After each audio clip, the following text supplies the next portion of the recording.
Now an Eyewitness News exclusive. Poor design, poor construction, and a rubber stamp of an approval by an engineer who self-certifies his own work. A perfect storm of incompetence. That's what Eyewitness News has discovered. Happened to a scaffolding shed that blew down last fall in Manhattan. 5 people were hurt. 7 on your side, investigative reporter Jim Hoffer with his exclusive look at the disturbing findings from a Buildings Department report. Jim.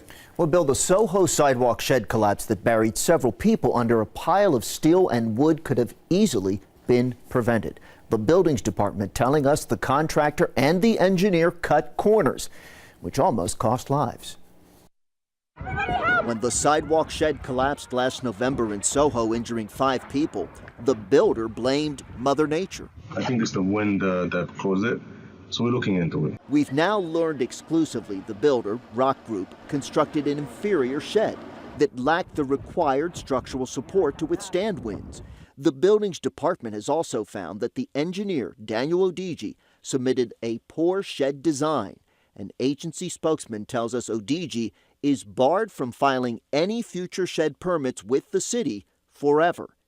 Besides the collapsed shed in SoHo, Odigi and Rock Group have partnered on 47 other sidewalk sheds.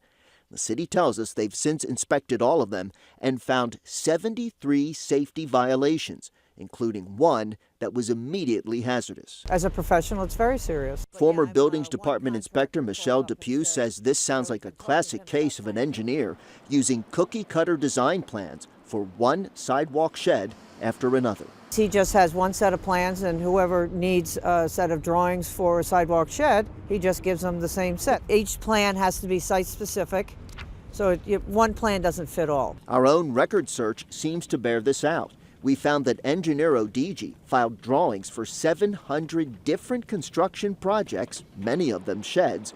All of them he self-certified as being safe. 700 jobs in 2017 alone. Do you think it's fair to say that he was rubber stamping one after the other? Well, that seems pretty obvious. Why? Because he's got 700 plans, and for one person to maintain 700 sets of plans and to review them and inspect the situation, that's very difficult for one person to do.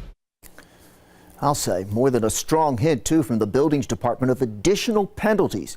A spokesman saying, quote, "We will take further enforcement action against all parties involved as needed once our investigation is complete." We should also note here that neither Rock Group nor the engineer returned our calls for comment.